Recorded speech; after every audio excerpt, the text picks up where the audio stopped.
The wretched man refuses to be conquered. He is bold, he is brutal, and he is belligerent. On his path to pleasure and passion, the power of God interrupts him and transforms the wretched into the wrecked. Join us on our transforming journey.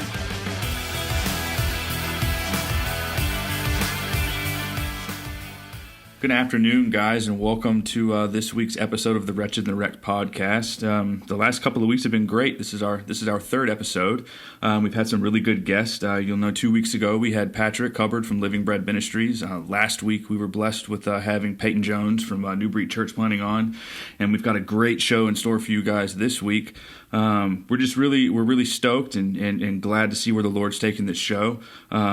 Matt's been doing some great things with us with this, and so with that being said, I'll hand this off to you, bro, and let you get into today's topic and introduce our guest. Yeah, well, it is my pleasure to welcome Philip Nation, who now is a pastor at First Baptist Church in Bradenton, Florida. But Philip served in numerous roles. He's been a director of ministry and development and also director of content development in the resource division of Lifeway. He's written and co-authored several books. One specifically we want to talk about here today, Habits for Holiness, but all of them are just really, really great books, and I've been edified to read some of those. I'm also glad to say that he is a Southeastern alum, which is where I'm doing my D-Min. So that's good. I have something in common with such a really good guy. And so, Philip, welcome to Wretched and Wrecked. And just do us a favor, if you would, and our listeners that don't maybe know your background, and give us just a brief synopsis there of how you came to Christ and began to know him as Lord and Savior. Well, thanks for having me on. I appreciate the opportunity to talk about these things, about my own life, and hopefully it will be encouraging to some other people. My own testimony begins very early on. I am one of those guys blessed to have been raised by parents who are believers and active in church life. And so it was early on that I was introduced to the concepts of the gospel through sermons and Sunday school and conversations with my parents. And so at the very tender age of 7, I had been asking a lot of questions about sin and forgiveness. And so I remember this whole episode pretty distinctly. It was a Sunday morning. We were all getting ready to go to church. I had been thinking about it apparently with some intensity. And I walked downstairs to my father, whose name is also Philip, and he's just a big, gigantic version of me. And I said to my dad, Dad, I'm ready to become a Christian. I want to do it right now. And he said, well, we're just about to go to Sunday school. And so I kind of turned around and started to stomp up the stairs, and not exactly in the most contrite manner, I guess. But he said, well, come back. And we sat on the couch in our living room, and Dad answered my questions about it all. And I indicated that I was ready to make a decision. And so right there in our living room on a Sunday morning before we went to church, my father helped me through, a moment of prayer to confess Christ as Lord. And then as I grew and understood the concepts a little bit, that I was endeavoring into, I was baptized. And I've got just this really beautiful, portion of my early life of being a middle school kid and a high school kid, of being surrounded by people that were great disciplers, whether it was the Sunday school teachers I had, or it was the staff members of our church that took a personal interest in me. It's what you hope that the church family can surround a young man or a young woman with, or those kind of influencers. And so very early on, I began to understand the concepts of what it looked like to not just be a disciple, but to be a person who is a discipler. And those things have made all the difference in my own life of now serving in ministry, being a husband and being a father, and being a shepherd to a congregation. I'll tell you, that is so refreshing to hear. And I love hearing testimonies like that. So my wife and I kind of joke because we always say like she has the Charles Stanley sort of testimony. She's walked with Jesus her whole life. And I've been kind of that black sheep, and I was the Jonah, and I ran kicking and screaming. But, God has a way that he works with us, but it is so refreshing to hear that, because I think sometimes people, and I don't mean that they want to embellish their testimony, but I think they feel like they have to make some grandiose story, as if it didn't happen, or if there wasn't this, kapow moment, that theirs is less significant. So I really love hearing that. Well, and I think you're absolutely true in saying that. And so Angie, my wife, we've tried to engender this same kind of attitude in the life of our two sons. Andrew is our older son. He's 20 years old. Chris is our younger son. He's 18. And so both of them have been raised in a home where faith was a priority, church was a priority. They made professions of faith at early ages. We have continuously tried to talk with them through the years about ensuring that the decision they made early on was not out of any kind of pressure because dad was a pastor and mom was a Sunday school teacher, or that little brother was doing it because big brother did it a few years earlier. And granted, they are in college, but at this moment, we don't have these big, like you said, kapow moments where it's this, I was on the street and I was on this drug, or I was trafficked across, 7 states, or I came from this incredibly broken background. But in looking at that, it helps me to say to other people who have a similar background, you can be an incredible influence for the gospel in quiet ways or in loud ways. You don't have to drum up a story.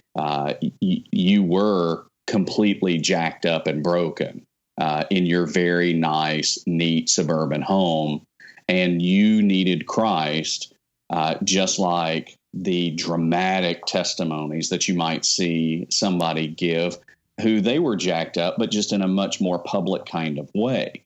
And so it does help us to see the ruin that sin brings into our lives, no matter what the social estate of a person is. That's fantastic. That's exactly right, and that's why, one of the reasons why I really wanted you to come on here and share with us is because when I grabbed your book, Habits for Holiness, and it was just a book that I was so excited to see, and for the reason is I'm a person who loves prayer, and I just think it's so entrenched in my life, as it should be.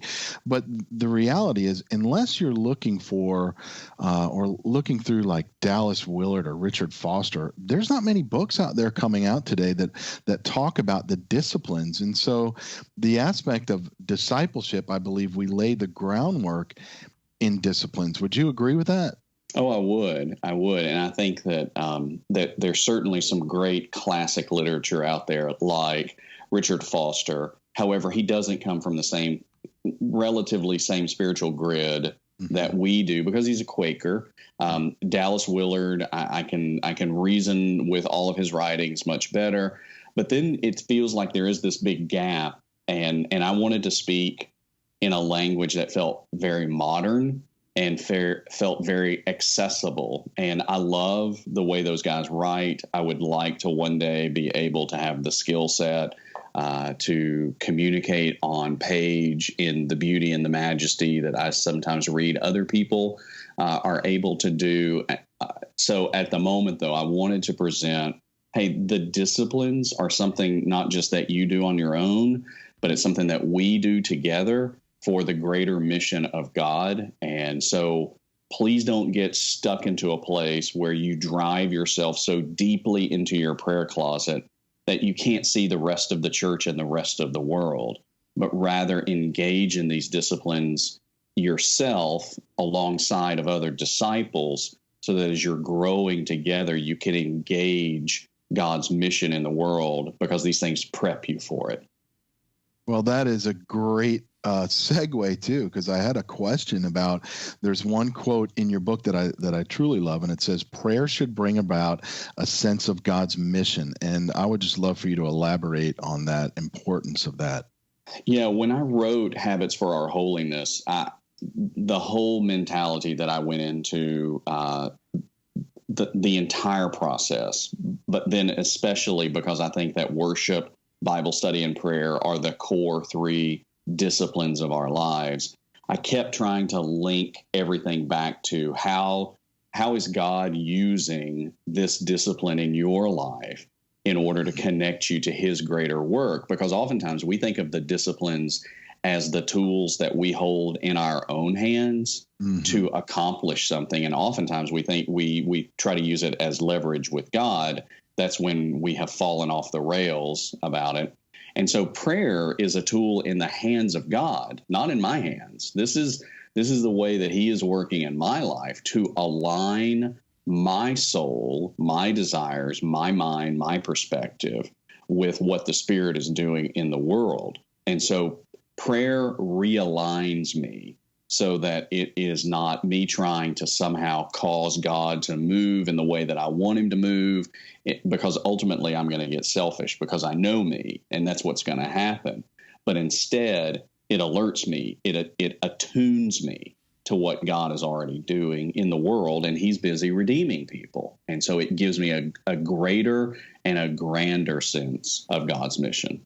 Right. I think I related to that well, because I always pray and I ask the Lord to show me where he's on mission, whether it's in a store, whether it's in the community, wherever it is, and he's working with someone, and I want to join that mission, and I want to be on that.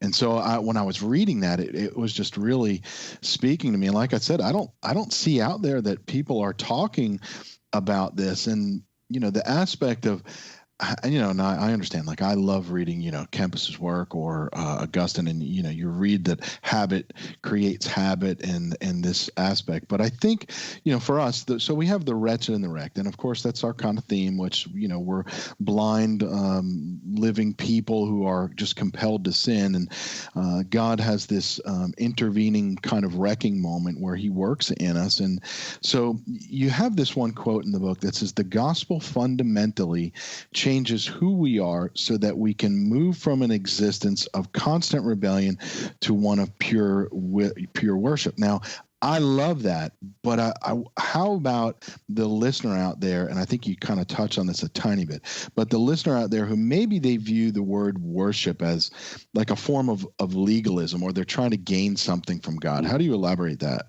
Well, worship is as much, and I think when we put it into the matrix of the spiritual disciplines, it helps us to move beyond just the 10:30 a.m. Sunday morning gathering, where it's, since I've got to show up or I'm not a good person, and if I show up, somehow it convinces God that in this treaty-like relationship that I think I have with him, that we can be at peace and we don't have to be at odds. But it's this thing that I've got to do in order to get things spiritually that I want later. And though I do want to say worship is when the people of God gather together, and we should never minimize that. Alongside of it, we should always recognize that worship is the very attitude of your heart. There are quotes like, "The reality of God is this: worship or flee," or the ideas that came out of Martin Luther's thinking, where he elaborates on and on and on about our hearts, and ultimately people have summarized it by saying, Luther said, which he didn't really say this, but it's a summary, that our hearts are an idol factory. And it is this issue that we worship. We constantly are worshiping. We are constantly giving our allegiance to something. And so I'm not trying to ask you to legalistically to sing the three, verses of Good, Good Father correctly every week, or know the third verse of Be Thou My Vision, because nobody knows that one, because there's nothing lonelier than the third verse of a hymn. We cut those out. We don't use those. No, we don't. 1, 2, and 4 only. I know, always. And sometimes those are the best ones. But rather, what's the attitude of your heart on a day-by-day basis, that when you're at work, when somebody's at work and they're on the assembly line, or they're in their cubicle, or even it's a pastor who is in the middle of a staff meeting, and that you're having to deal with the logistics of a thing, or you're a stay-at-home mom and you're having to clean up, one more mess, or you're a dad who's been tired because he worked all day and he came home and the grass has got to be cut.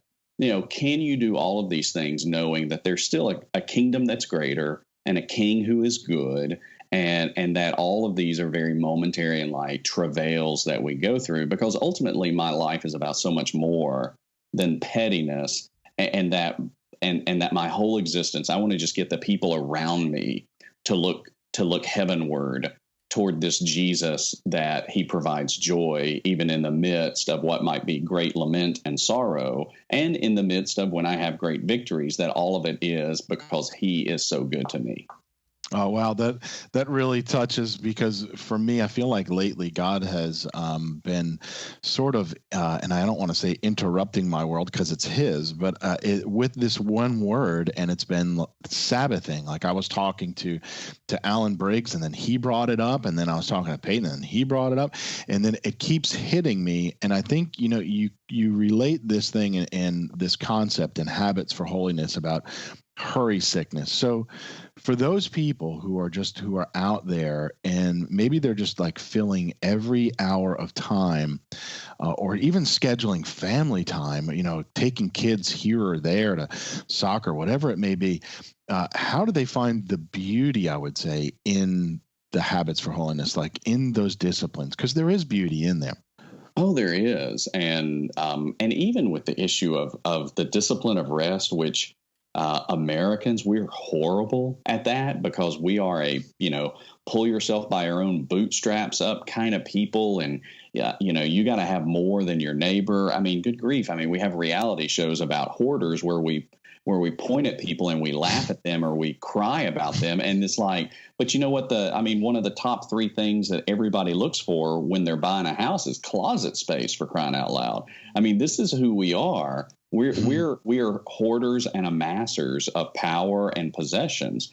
And so the beauty of like a discipline of rest is not that God is asking us, or that I would ever, foist this upon people, that it's like every day you need to lay down for an hour, or every afternoon you need to take a nap, or you really don't love God. But rather, like the discipline of rest is this thing that you carry in your heart, where I don't let my work define my identity. That's good. And I'm not going to let my kid, when he is playing high school football, I'm not going to let his reception percentage while he's a wide receiver, or how well he blocked when he was on the defensive line, I'm not going to let that be the thing which defines him.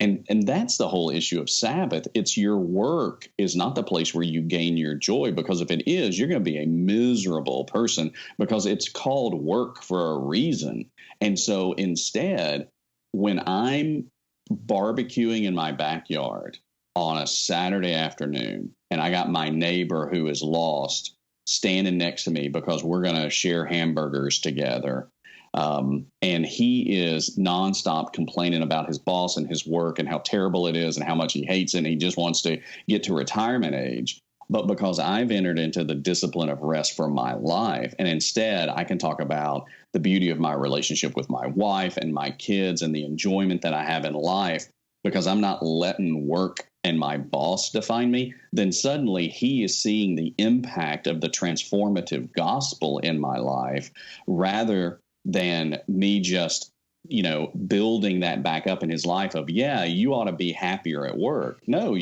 your work's not going to make you happy necessarily, but Christ will. And so trust that. So how would you decipher then the aspect of, I think, because a lot of Christians, we've heard the word Sabbath so many times that perhaps we have this vision that we do Sabbath. We go to church on Sunday, and then we come home and we've done our Sabbath. And instead of actually having the Sabbath created for man, where we enter God's rest. So can you kind of talk about the distinction there? Do you find one? No, I think that there is, because I think, excuse Hello? me. Yeah. I think that that the issue of Sabbath is that even among the evangelical culture of North America, we have redefined Sabbath into being a religious consumer on Sundays. And that's not what a Sabbath is. You know, the Sabbath rest points toward, sorry, guys.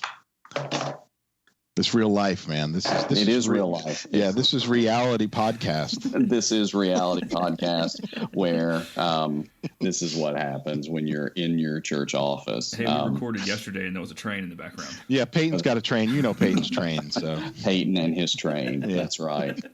My favorite question of Peyton's podcast is always between you, and then he'll pick somebody. Yeah, you won't get that one. Don't worry. We're not going to make you beat someone up. So. Who would win in a street fight or a cage match? You won't have to liver kick anybody. So Thank you. Awesome. Thank you so much. I'm glad that I'm well known for one thing.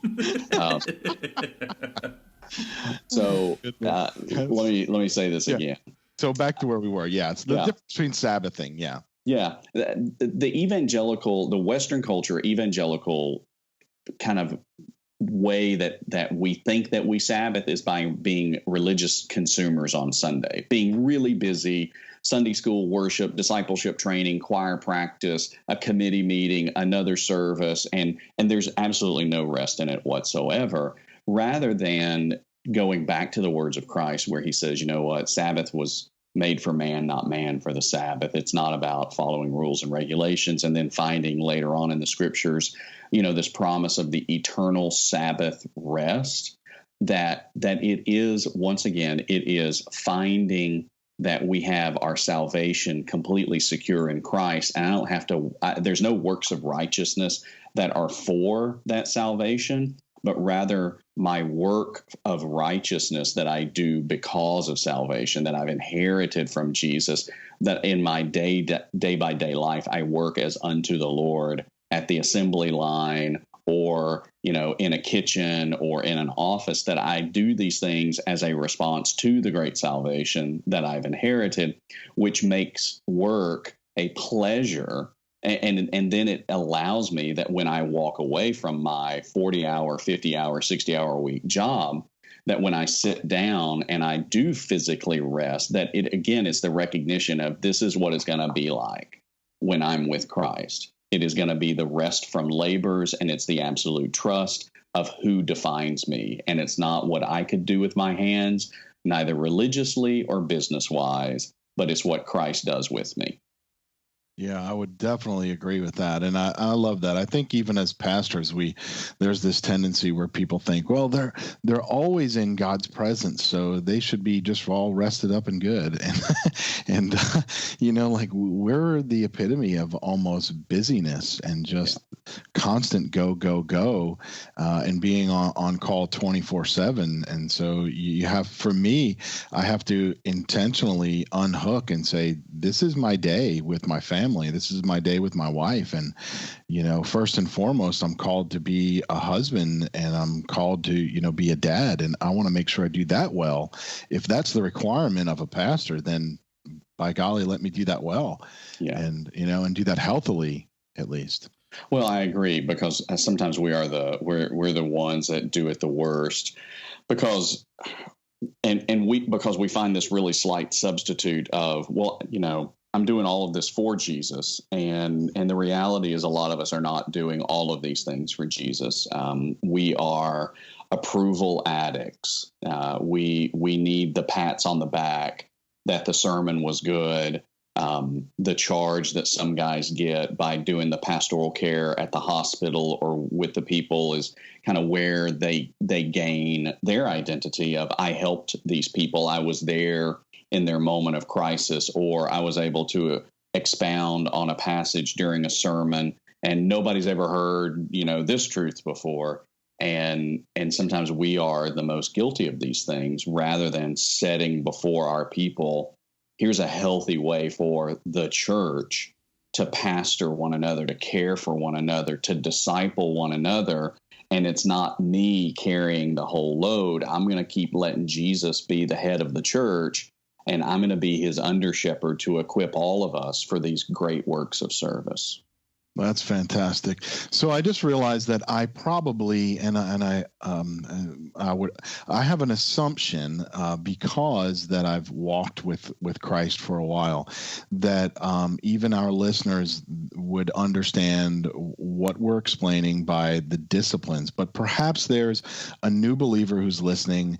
They don't quite understand what we're entailing or what we're saying. So I have often people will say, well, where should I even start reading, or what would I do? And so as far as the disciplines, how would you explain those to a new believer? Yeah, I would say that the disciplines are mental and physical activities that you engage into in order to express your love for God, that while doing them, God is able to then better explain to you through the scriptures what his glory and love looks like when it's active in the world.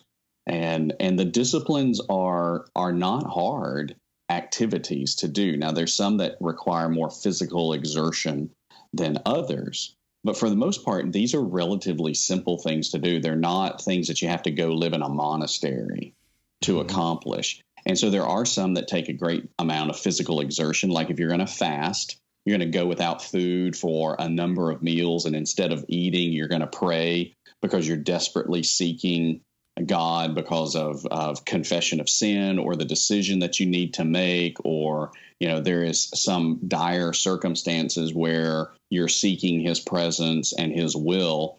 Whereas there are other things which are just the normal kind of pace of life of being a person of prayer, being a person of Bible study, finding places of service in the world so that you can share your faith both through your words and your actions. And so to the person who's new, again, it's part of the reason I wrote Habits for Our Holiness is I had millennials in mind. I had people my own age in mind of how do you help somebody who's new at this stuff grab a hold of some simple concepts about how can I progress in my life of faith with Jesus in a way that doesn't feel overbearing, but actually feels like freedom that I've been looking for.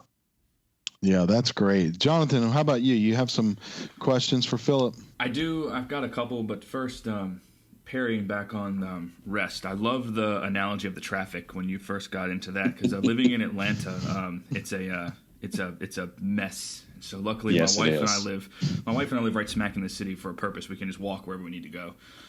We know if you leave to go out of the perimeter, rush hour starts at 2:30 if you're going to come back home. So that 10-mile trip might take 2.5 hours. But it goes back to, I think, Matt, you may have even said this. We live in a culture, I've heard it said microwave, like the microwave society. Everything is quick, nuke it up, hurry, let's go. And so we've been talking about rest and how, people might look at rest as being something they do individually. Like, I've worked all day, I want to come home and sit and be alone. But you use this unique term, oxymoronic resting, and the idea of resting together. I was just wondering if you could kind of unpack that a little bit. Yeah, I think that the church tries to do this. Believers, we try to do this. We do it with our youth groups where we send them off on a retreat once a year. And if you're like me, I grew up in Birmingham. And for some reason, we thought it was a retreat to send teenagers to Panama City Beach, Florida for a week, where everybody is scantily clad. But this is where we're going to retreat from the world to find Jesus. And so, but I want to say it's a good impulse, and we should do it together. But it's the place at which believers can dwell together. Whether it's that I had a bunch of my friends here in the church, our Bible study group, we got together and we watched the Super Bowl together. Mm-hmm. There's no agenda. Nobody's trying to get anything from anybody. Everybody's just hanging out for the purposes of, we are friends. This is who we are. And so whether that is a group of people who say, we need to go on an intentional prayer retreat, to a mountain cabin or somewhere where we can be alone, where, we as a group can just really bear down together in prayer away from the consumerism of the world and the work of the daily grind, or whether it is just those periodic, hey, let's get together for coffee. Let's just get together to watch a game. Let's just hang out together and play silly board games. It is the opportunity for us just to dwell together in unfettered friendship that has no agenda attached to it. Right. I think that's really good. And then just one more, as far as, the discipline of discipleship, there's a quote, just to quote you say that making disciples is the greatest of eternal implications. It's the call, work, and lifestyle of leading others to follow Christ, just as we have committed to follow him. So just unpack that for, the millennial or the newcomer to Christian faith, the person who's newly submitted and they're looking to get plugged in, and just what that means, the pouring out onto others. Yeah, and normally the idea of disciple making is not listed when it comes to the classic list of spiritual disciplines. Sometimes you'll see lists that deal with like having a spiritual director, and it's almost in kind of these veiled terms. I just went ahead and said, hey, disciple maker, that's what we all say. And what I would say to the new believer, to the millennial, because especially the millennials, because they are convinced that they can change the world, because so many of them do. All you have to have is a Kickstarter campaign, a Twitter account, and a blog, and then suddenly you're digging wells in a third world country, or you're feeding starving children somewhere, or you're fighting human trafficking. And so they are a people that they want to make a dent in what they perceive to be the darkness of the world. But in disciple making, you're putting a dent in what the real darkness is. You're not just temporarily changing somebody's social status. In disciple making, you are helping a soul be transformed by the God of the universe. And so which do you want to do? Well, you get to do both. And it's not an either or. You don't have to stop providing clean water in order to start evangelizing. It's that disciples do all of this stuff together. And so couple the idea of eternal change in with what you know to be societal or some kind of social change, so that you can see that there's an end point here. There's a reason for which you're doing these things in somebody's life. It is so that you can point them to, the good and the better water of life, the good and the better master of the universe, the good and the better father that you never had.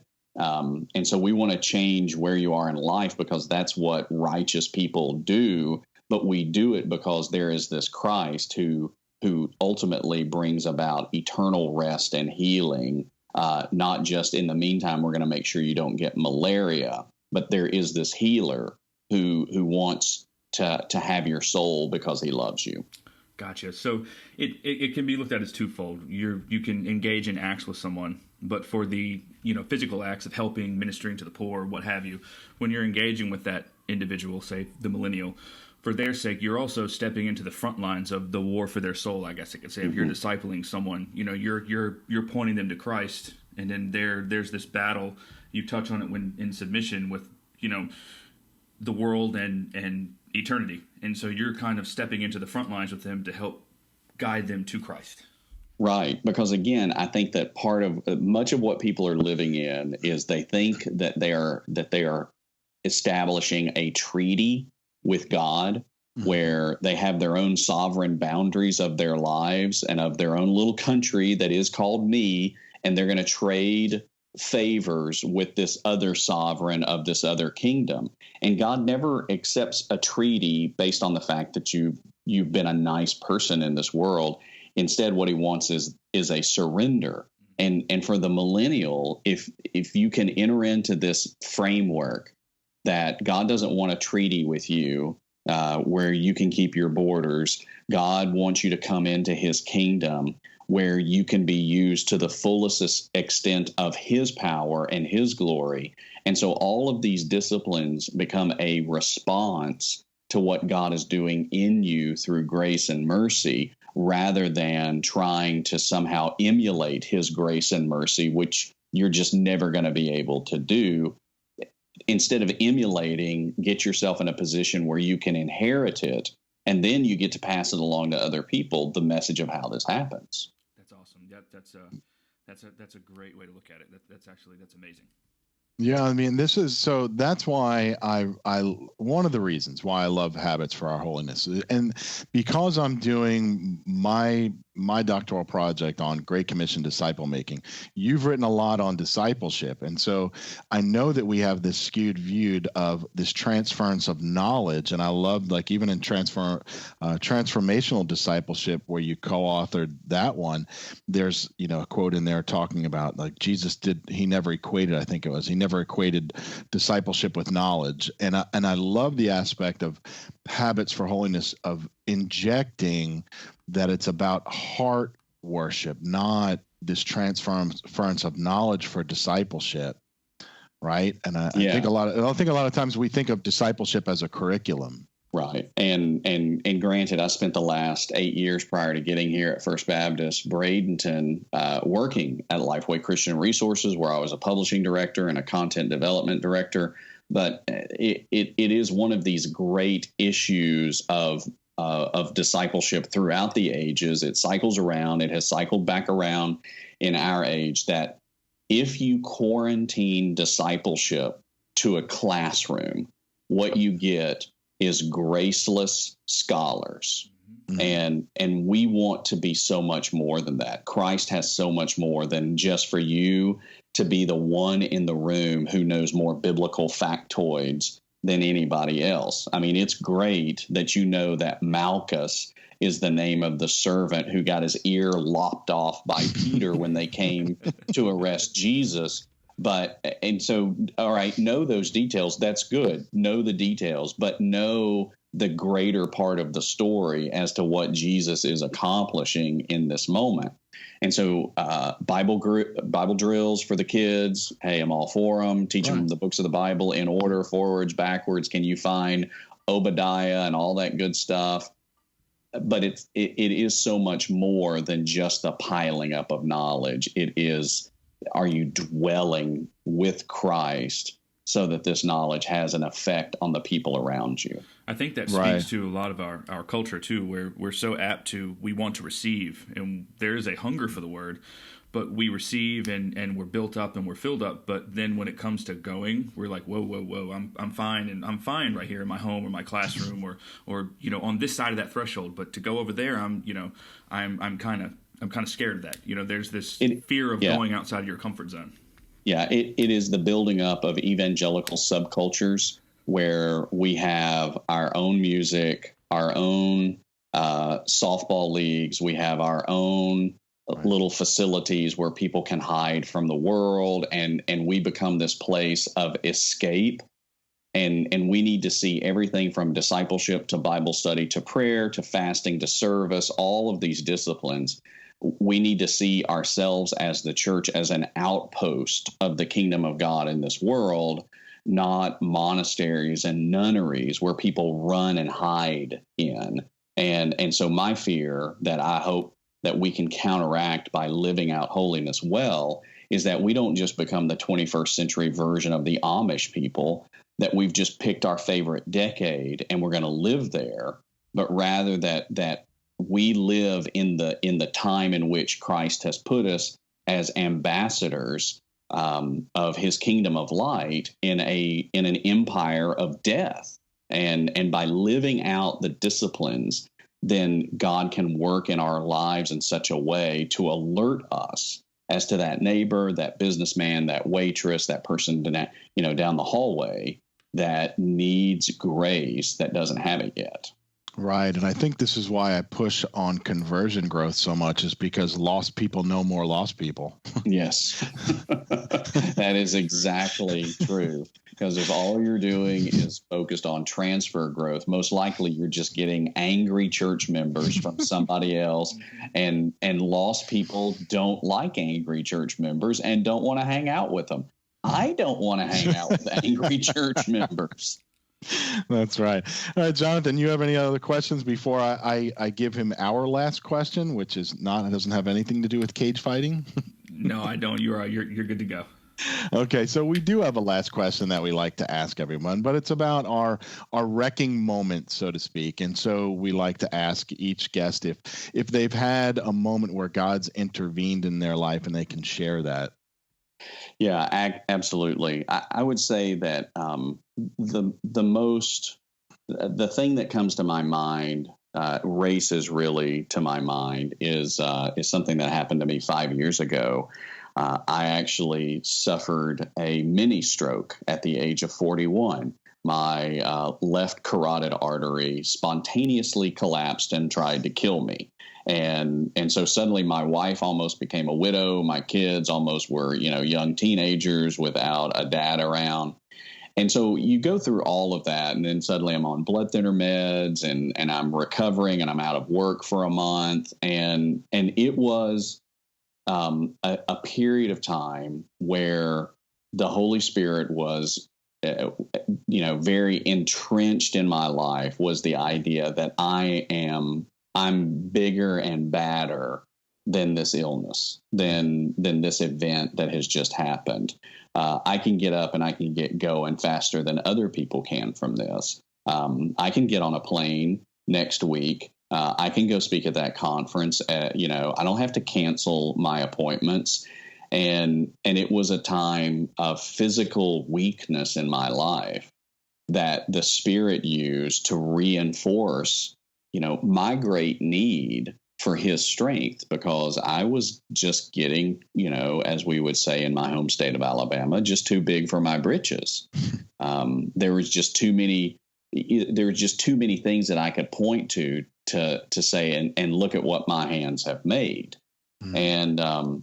And so, depending on what your theological grid is, God allowed it to happen. God orchestrated things to happen. God knew, I'm sure, that it was going to happen. And so then it was what's going to be Philip's response, not just right after I got better, because it took me about a month and I got better. But in the years since that time, every morning when I have to take high blood pressure medicine and I have to take a baby aspirin, the fact that I'm kind of crossed the threshold into my late 40s now, and physically I'm not now where I was before. What is it that how am I going to respond to these things? And so the Spirit has used that event in a multitude of ways in my life to keep me in a more humble posture. And I think one of the things that is a lesson that I have now carried into this new pastorate, and that is, to put things in the priority of order, to play for, if I could use this analogy, to play for the long game. I don't have to walk in with my chest puffed out saying, hey, aren't you guys glad that Superman showed up? But rather, I can walk in and say, hey, I just want to be everybody's friend. I just want to sojourn with you through this. It's going to be long. At times, it's going to be a hard slog for all of us. But what I've learned from the Spirit is that He walks with us in long, long journeys. These are long paths that we're on together. And so let's enjoy this long path. No matter what the valley or the peak is, or the thorns, or the hard soil, or the rocky soil that we might traverse over, let's just lock arms and keep going on the long path. That's fantastic. That really is. I expressed to a church planner last night, they were having their launch night, and and I know certain people came down with the flu, and everybody, it just happens in church plants. Mm-hmm. And then I said, one piece of advice I can give you is, every time I say to God, I got this, I don't. And that's all I know. Anytime I always think I have things planned out and I have them the right way, or I'm doing this, and God finds a way to kind of pull the rug out from underneath me to remind me that it's all about Him. It's not about me. And that's so true. And it's true for us as dads, and for the ladies, for moms, and it's true for us as leaders in the church. And so for me, so critical is to say to God very oftentimes in my prayers, because I've always got a list of things that I want God to do for the church and in the world, and for the empires of the world, and for my boys and my wife. And it's that discipline to always pause and say, God, what do you want me to ask of you? And so the first thing you should ask of God is what you should ask of God, and then let him set that agenda. Wow, that's really good. That's really good. Well, we really thank you for coming on. It's been such a pleasure to have you and allowing people to hear your story, and I really want them to get their hands on some of the work that you've done, and not obviously, I know your heart, it's to glorify God, and there's great resources out there. So, I would say first and foremost, now if they want to go see you, they can just head on over to Bradenton, over to First Baptist Church over there, and they can listen. So if you're a new believer, or if you have friends that you want to invite, they don't belong to a church, he would love to have them come over there and invite them into that family of God. And if you want to grab some of his resources, you can go to philipnation.net. I think it's philipnation.net, correct? That is correct. Okay. And if you, he's on social media, so you can find him on there as well. And just one of the things I love about seeing the real faces of people, we're just regular people that are out there, and we just want to glorify God. And so you can also find his work on Amazon as well. And so just great resources, and loved having you. Jonathan, would you go ahead and sign us out if you would? Yes, no problem, Matt. We'd just like to say thanks again for Philip for coming on. It was a pleasure to meet you. Thoroughly enjoyed having you on as a guest today. Again, you can connect with Philip on Twitter, and you can head over to philipnation.net and check out all of his other works. As far as connecting with us, you can head over to j31.org, and if you click on Wretched and Wrecked, that'll take you to our podcast page. If you have any questions for us, please fill out the simple form. You can reference today's episode or any previous episode, or any general question you have. Fill the form out, submit, and we will answer those on any upcoming episode. Also, if you feel led to give, we are a registered 501c3 nonprofit. Your contributions are tax-free, and they help us to continue to produce resources such as The Wretched and the Wrecked. You can reach our give page from the J31 website, just j31.org, and tab over to give. Feel free to find us on iTunes and like and subscribe, and please do leave a positive review. Until next time, thanks and be blessed. Thanks for listening to today's episode of The Wretched and the Wrecked. If you liked what you just heard, please subscribe in iTunes and leave us a positive review. The Wretched and the Wrecked podcast is brought to you by Job 31 Ministries. For more information and to connect with us, please visit us online at www.j31.org.